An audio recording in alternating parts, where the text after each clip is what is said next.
Hello, welcome to another episode of Full Circle with me, Onyx. And this is just kind of one of my talking sessions. Yet there's always something mystical going on. And I kind of want to just, talk and share. Um, their life is always teaching you. And I feel like to be a really good magician or occultist, you have to realize your life is like where you're going to apply your lessons and get your lessons. So there's a lot of adaptation that has to happen because you're here, right now, in this time period. And I feel like a lot of spiritual people, New Age, uh, even mystics and yogis, we kind of throw ourselves in a in the reality of our own making. And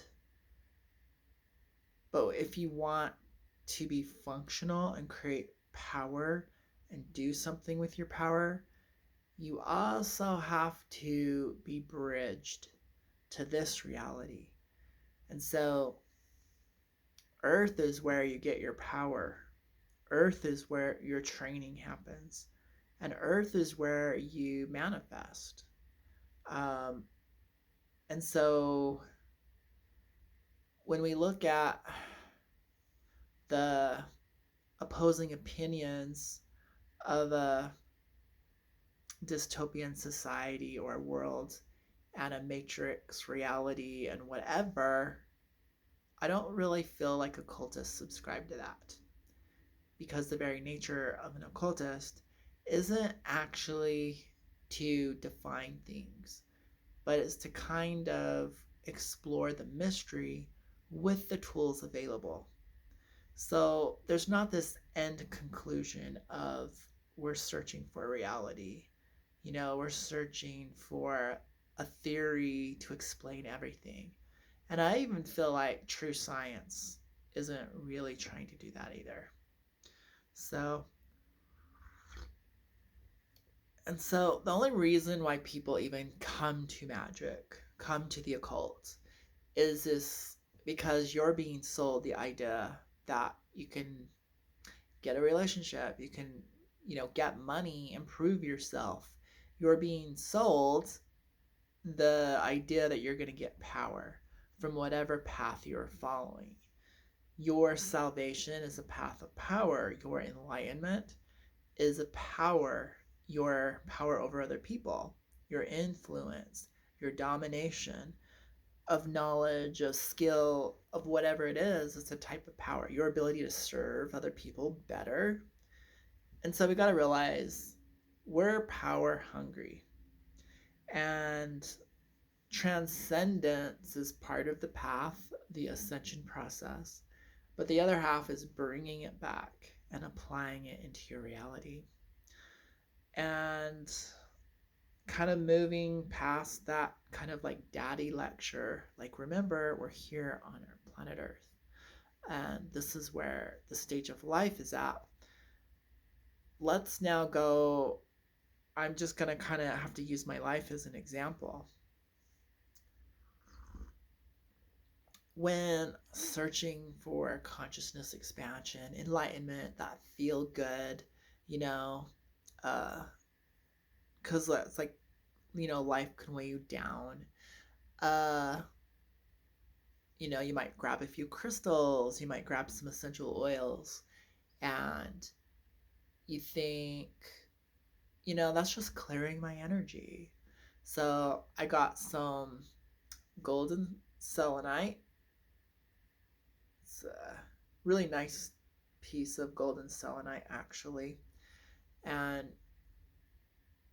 I'm thinking, let's just explore. Let's charge it, let's handle it and see what happens. I, yes, it was clearing and it was very crown chakra clearing and activating for me. very overall body activation too. It really cleared a lot of stuff. And that once something has been cleared, you kind of see deeper into your own personal darkness.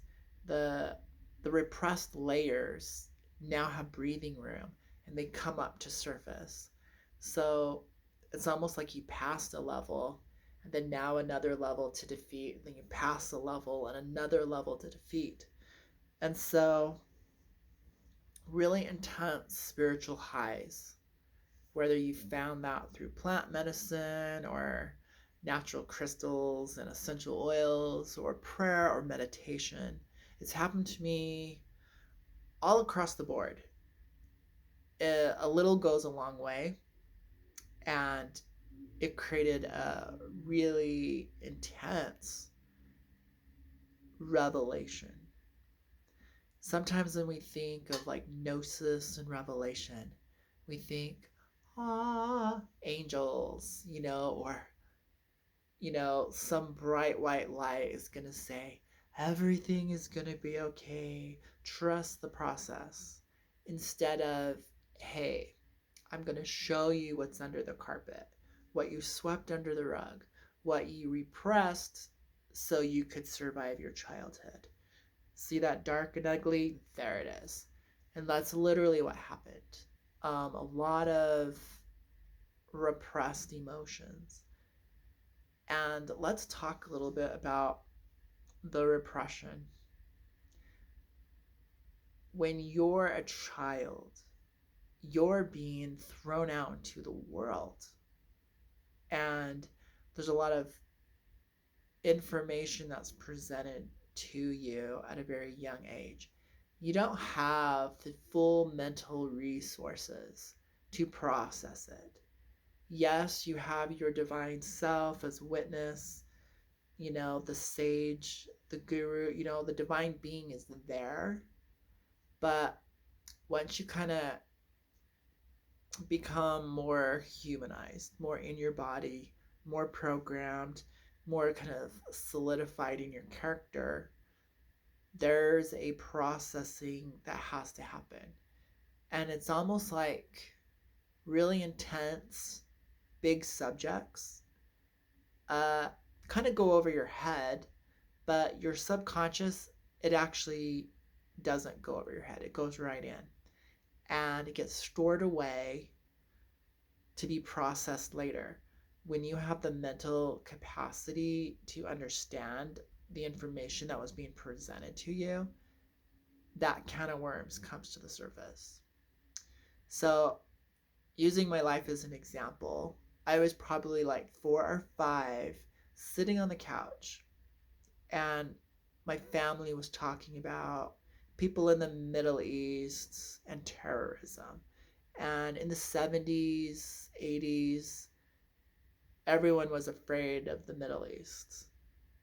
I was adopted from the Middle East.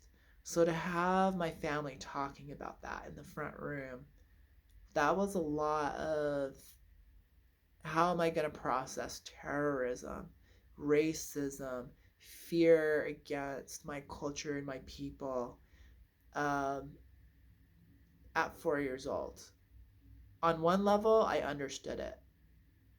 I've always had that divine wisdom flowing through me and awareness, but still the memory, the storyline, it's packed away in there. And so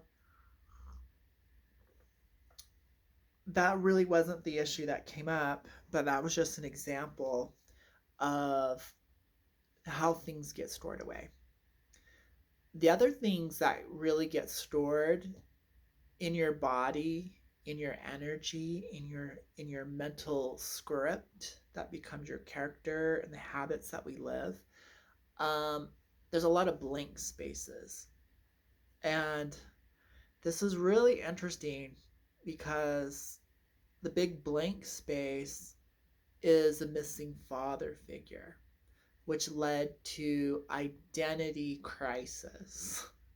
and and actually I see Not having a father, kind of not exactly personally me, but personally me, I see that it's affected my lack of vision. Who am I going to be in the future? What do I want to do? What is my life purpose? How do I want to direct my energies? Like, so it's affected my finances because a parent figure is literally a reflection of your future self. You strive to become, you role model after a parent. And when you see them as strong and capable and maybe very happy and pleasant and successful, you assume, as that super impressionable child, that's your future. And you're in awe of these godlike beings. So I really like the Egyptian statues. They made them monolithic sizes. And in my mind, I see that as when you're so little, yet so clear, you see other people and their potential. But then everyone looks so big and tall when you're like only 2 feet tall and your parents are 5 and 6 feet tall. And so the comparison of a child looking up, the gods were seen big, our parents seem so big. And when you don't have healthy parents, it distorts the two energies that are one: universal love being expressed in divine masculine and divine feminine, divine yin, divine yang. And each gender actually gets to express in healthy ways both polarities. So we get to have a masculine and feminine expressed in the male, and the masculine and feminine expressed in the female. And when you can channel both energies within your gender, then that's a healthy human being. So when one of those energies is missing, you then have what's called a karmic block or a knot. It's not a curse. It is a disassociation. It can be a disassociation, but it can literally be like an energetic knot tying of energy, like a loop, like literally a kink in the hose.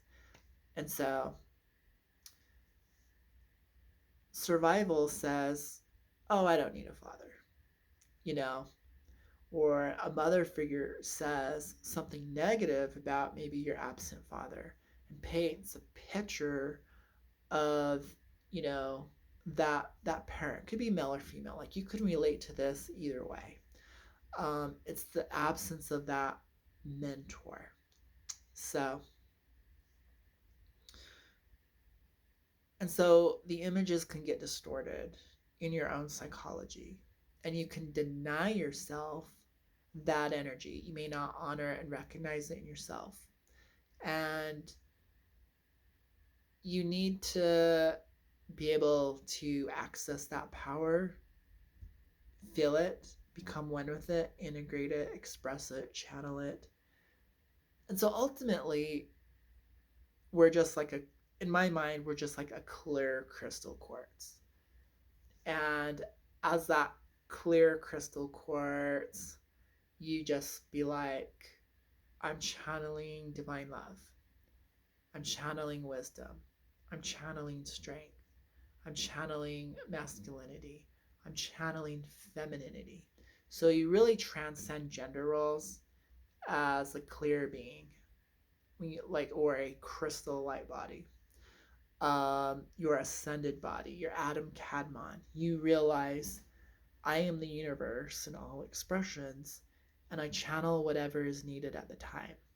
So if the world needs me to be masculine, there it is. If the world needs me to be feminine, there it is. If it needs me to be love, there it is. If it needs me to be wisdom, there it is.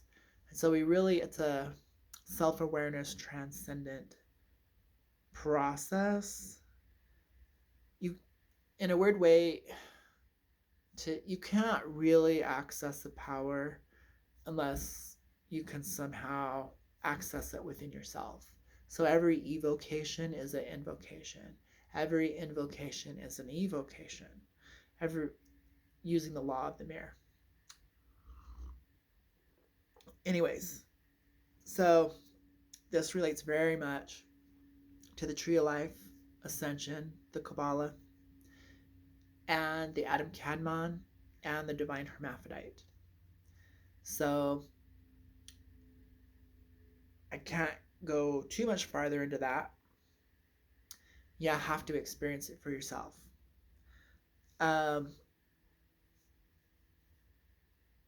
It's like the experience is the teacher. Moving on, because I didn't know we were kind of going to take that little tangent, but we were really explaining missing parts of ourselves and kind of doing what people like to trendy call shadow work. Through the process of shadow work, you actually find the term golden shadow. And this is literally what happened to me. I really identified with my dark feminine energy, with that Lilith power. I think Lilith was in Aries, and I'm in Aries when I was born, so Lilith energy was around me. The Kali energy, the dark goddess energy, was with me and has been playing out all my life. And it's something I really love about myself. And I feel very honored to have a dark goddess as my patron mother. And I literally had to ask her to kind of step aside, and I want to explore the male power. Was it even real? Because I'm so without healthy male energy in my life. I didn't know. And literally, a fiery angel of light as a male being showed up in my experience to counterbalance the dark goddess energy. So, literally, a golden angel is exactly what I received, a golden shadow. The golden shadow, it's like you're, exploring the ocean floor and you come across some buried treasure. Those treasures can be hidden talents and gifts that you were hiding because maybe you thought you weren't good enough.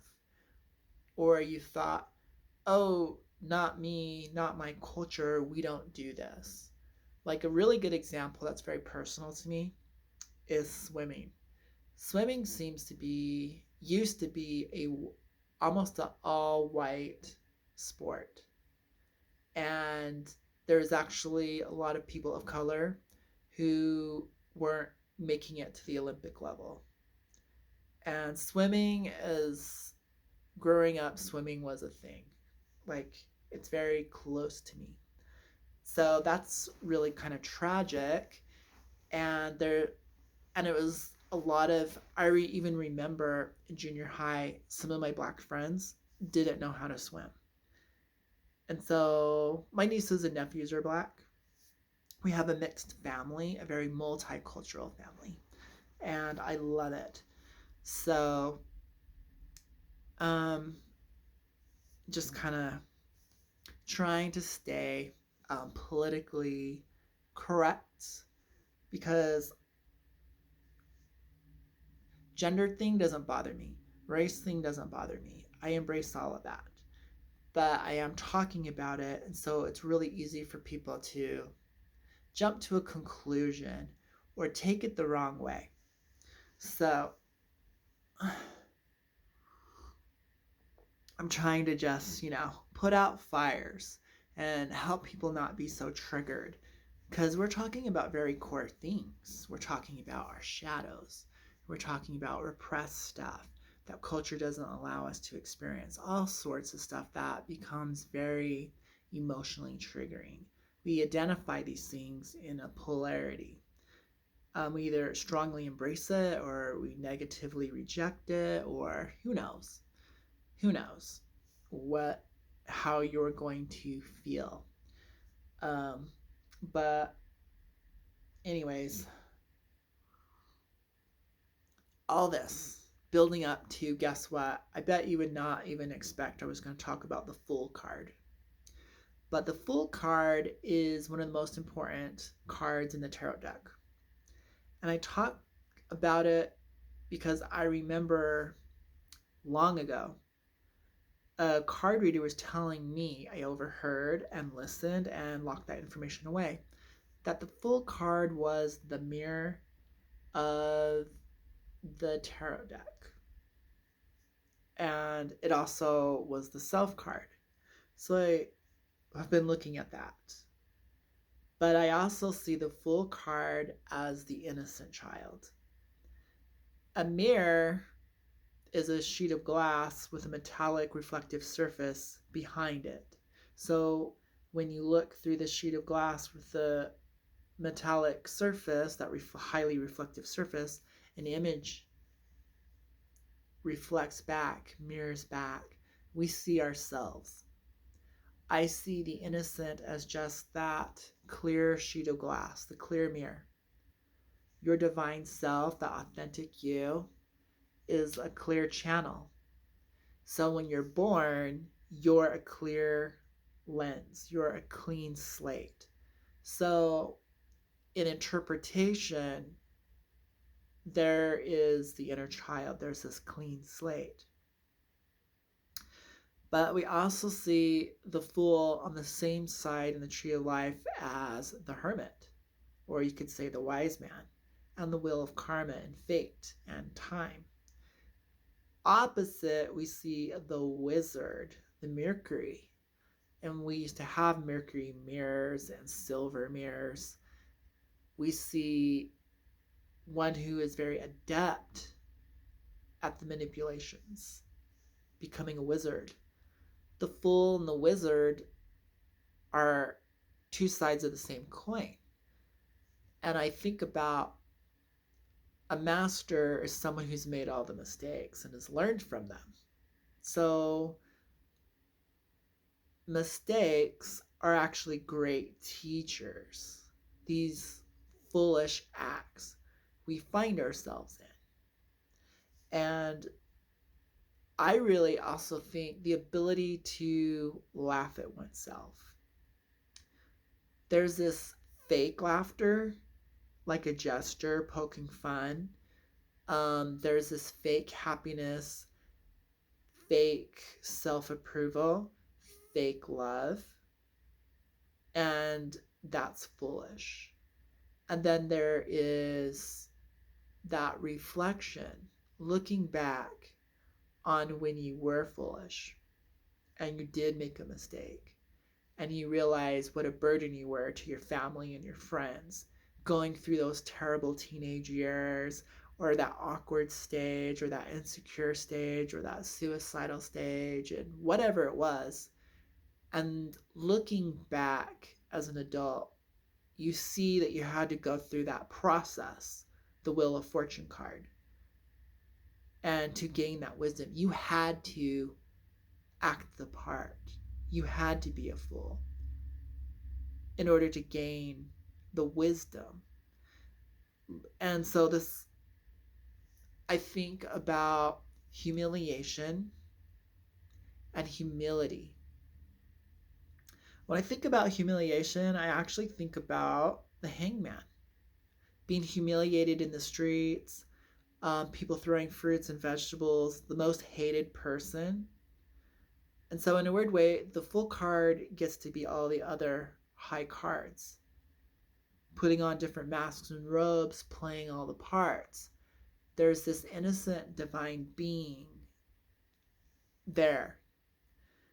And so, like, when you're in town square and they put the wooden block on you and people get to say whatever humiliating things, harass you, then we go into humility through, having our pride broke, our ego, realizing that we are interdependent, not exactly codependent, realize the only success we gain in life is through the cooperation of others. The knowledge that we have possessed has come through somebody else's hands. It's borrowed information, it's borrowed knowledge, and it's just flowing through us. And so there's this transformation that happens from feeling like your pride is broken and humiliated, broken, to humility and thank you. Ouch, to thank you. So the Fool card, actually, there is so much information there, so much life experience. Really, all of the high cards can be summed up with the Fool card. And so we're not really seeing the Fool in all its glory, in all its power. When you're open, carefree, not expecting, High Priestess. Empty mind. You know, when you're kind hearted and innocent like the child, the Sun card. Um, when you're not attached, the High Priestess card again. Um, that when you're in nature, you're following the Tao, you're not plotting and planning. When you're once again going with the flow, you're like the sage. Uh, and the sage is on the same side as the emperor. A great emperor follows nature. So you become an emperor, a leader. And so, really, the Fool card is the 22 major arcana. It's a mirror. And we can't go into self forgiveness. We can't heal an injury unless we can move back and forth between Divine Mother, Divine Father, and Divine Child. And so when you look from parents' eyes at yourself in a loving way, you can find self-love. When you can see the innocence and how spiritually infantile you are. Instead of being humiliated, you can transform it into deep compassion. Having compassion for oneself, having self-love. And so it's really awkward that the Fool could be the herald, the gatekeeper. So I see the Fool actually with a ring of keys, opening up all the 22 doors on the path workings of the tree of life. So Mercury, in alchemy, there's 3 Mercuries. There's the red, there's the white, and then we get our Mercury. So, I really can't. I feel like, I've said it all. And when you look at tarot as a healing device, and it has all of the archetypes, the major archetypes, the 12 major archetypes of Jungian psychology, it's all been said and done with the tarot.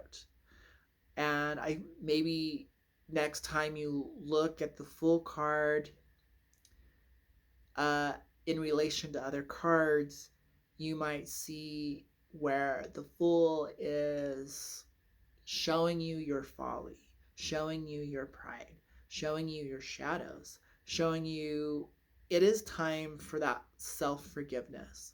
It is time for self-admiration, which I would think would be the Empress, and obviously above the Sun card. Self-admiration of congratulations. You know where you have been. You know what a struggle it has been to get to where you're at. So you should celebrate where you are at on your journey and the challenges that you have personally overcome. And when you find yourself stuck into the abyss of the Moon card, way down low in the dark night of the soul, or when you lose things, Find humor in it. You've been there before. You'll be there again and again. And through the refining process, a little stronger, a little wiser, a little more mature. Looks like the video is going to cut out soon, so we'll leave it at that.